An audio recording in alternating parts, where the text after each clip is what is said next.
আসসালামু আলাইকুম এভরিওয়ান। আজ একটা নতুন রেসিপি লইয়া আম্মাকে সামনে হাজির হইলাম। এইটা হইছে মিডা আলুর মিষ্টি। যারা যারা মিডা আলু চেনেন না হেরা হেরা দেখেন, এইটা হইছে মিডা আলু। এই কাটতে কুটতে ধুইয়া এককালে পরিষ্কার করে লইছি। এখন এইটারে হেদ্দ বওয়াই দিমু চুলায়। পানি গরম করে হের মধ্যে মুই মিডা আলু দিয়ে দিছি, এরপর ডাক্কা দিছি। যতক্ষণ না হেদ্দ হইবে ততক্ষণ পর্যন্ত এইটা জাল দিয়ে ওরম ডাহা অবস্থায় থাকবে। 15-20 মিনিট অপেক্ষা করার পর মুই আয়ে পড়ছে এইটা হেদ্দ হয়েছে কিনা এই দেখতে। চামচ দিয়ে দেখলাম যে ভালো মতো হেদ্দ হয়ে গেছে। এরপর এইটারে সেক্কা লইলাম জাকনির মধ্যে করিয়া। এরপর এইটারে একটু ঠান্ডা করতে দিতে হইবে। এই দেখেন ঠান্ডা হয়ে গেছে। ঠান্ডা না হওয়ার পর্যন্ত ধরানো যাইবে না আর এইটারে সেলানো যাইবে না। ঠান্ডা হওয়ার পর এইটারে আস্তে আস্তে উপরের এই ছোলাটা এককালে হালাই দিতে হইবে। মুই সবগুলা আলুর ছোলা এককালে হালাইয়া ফ্রেশ করিয়া লইছি, এরকম হইছে। এখন আর দিয়ে চাইপে চাইপে একালে আলুগুলারে মিশাই এলোমো। কোনো দানা দানা থাকতে পারবে না, হেলে কিন্তু মিষ্টি ভালো হইবে না। হে লইগে একালে ফিনিশ করিয়ে লমু।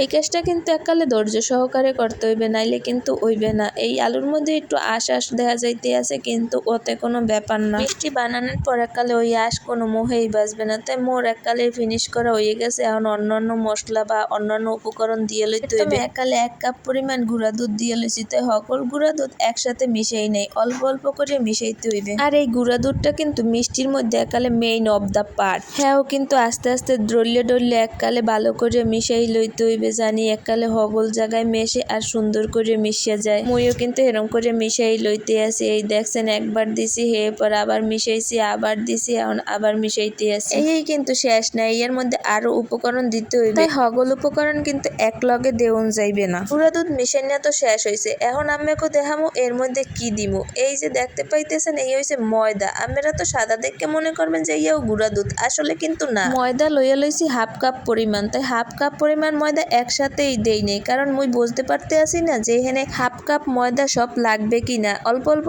দিয়া এরপর দেখতে আসি আর মাখতে আসি। এরপর বুঝতে পারবো যে কতটুক লাগে আর কতটুক লাগে না। এরকম করে পরিমাপ করে আম্মেরাও দেবেন, কারণ এটা এক লগে বেশি পরিমাণে কতগুলাই দিয়ে থইলে মিষ্টি কিন্তু হইবে না। এই মিষ্টি বানাইতে গেলে হগল দিকে এই খেয়াল রাখতে হয়। আরো একটা দিকে খেয়াল রাখতে হইবে যে এই আলু কিন্তু বেশি ছানা যাইবে না। হ্যাঁ, মিষ্টি বানাইতে গেলে আলুর আঁশ সাইডে যাইবে, মানে ওইটার আঁশ কই মোড়া হইয়া সাইডে যাইবে। এরপর আর মিষ্টি ঠিক মতন সেই পইবে না, আলুটাও লেতা লেতা হইয়া যাইবে, কেমন পানি ছাড়িয়া দিবে। মোর ময়দা মাখা হয়ে গেছে। এখন মুই দিয়ে দিব একটুখানি গলান্না ঘি।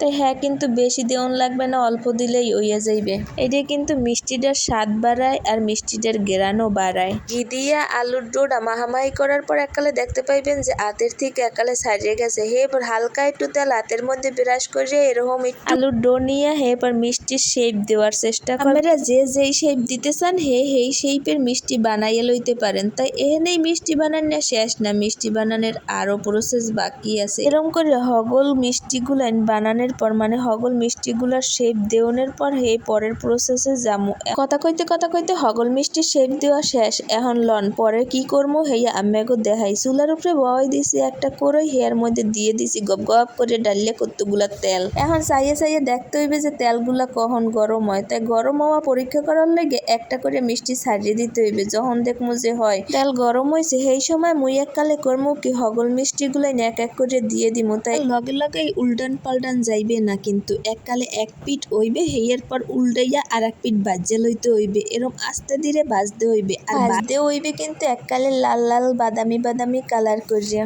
ভিডিওটা একটু আমরা খেয়াল করিয়ে দেখলেই বুঝতে পারবেন যে মুই কেমন লাল লাল বাদামি বাদামি কালার করে ভাজতে লইছি। ভাজা হইছে মানে যে মিষ্টি বানানো শেষ, হ্যাঁ কিন্তু না। হেয়ার পর আর কি করতে হইবে, হ্যাঁ এখনই দেখতে পাইবেন। হানি চুলায় আবার কড়াই বওয়াই দিছি। কড়াইয়ের মধ্যে বওয়াই দিছি পানি। পানির মধ্যে দিয়ে দিছি পরিমাণ মতো চিনি। চিনি একটু বেশি দেওয়ান লাগবে, কারণ এটা মিষ্টির শিরা। হেয়ার পর এককালে পানিটারে উতলাইতে দিছি, আর এর মধ্যে এলাইচও দিয়ে দিছি। মুই তো কইতে ভুলে গেছি যে পানির মধ্যে মুই একটু মিষ্টির শিরাও দিয়ে দিছি, মানে দোকান থেকে কিনে আনা যে মিষ্টি আছে না, সেই মিষ্টির শিরা। এর লেগে একটু ফেনা ফেনা হয়েছে।